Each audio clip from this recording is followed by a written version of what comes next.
Thank you so much, Dr. Sharfstein, for joining us on, on a day where schools around the world are certainly reopening slowly. What do we actually understand about the impact that this virus has on kids and whether it's safe to reopen schools right now?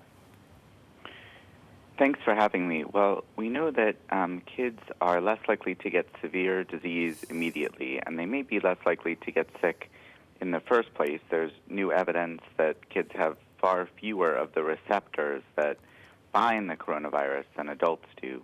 At the same time, we're becoming aware of this rare inflammatory condition that can happen a couple weeks or a few weeks after infection that can be quite severe and even cause death. So it looks like it's a generally speaking mild disease, but there is a rare risk of a very severe complication.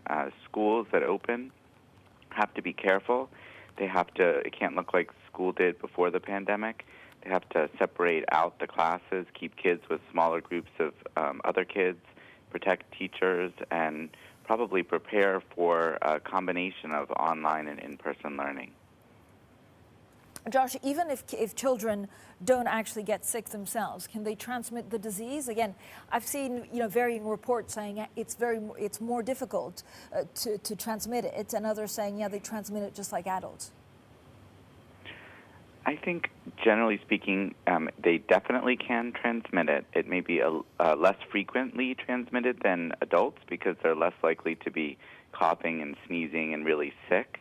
But they definitely can transmit it. So you have to imagine that there are some families, if there are very vulnerable people at home, that are going to be very nervous about sending their kids to school, and that's understandable. So I think most places are going to be offering an online option in that case. Same for teachers who may be particularly vulnerable, older teachers, teachers with chronic illness.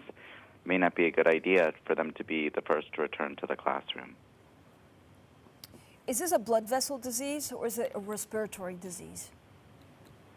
Well, there's definitely increasing evidence that the virus can invade the blood vessels. The same receptor I was talking about before exists on the cells that line the blood vessels. And when those cells get disrupted, you get, a change in the environment for blood, and that can cause clotting. And we know that clotting is a major problem with coronavirus disease, and that's both big clots, which can clog catheters, and little clots, which cause the purple toes and other kinds of adverse problems, including heart attacks potentially and strokes. So clotting seems to be a big problem, and that could well be because of the blood vessels.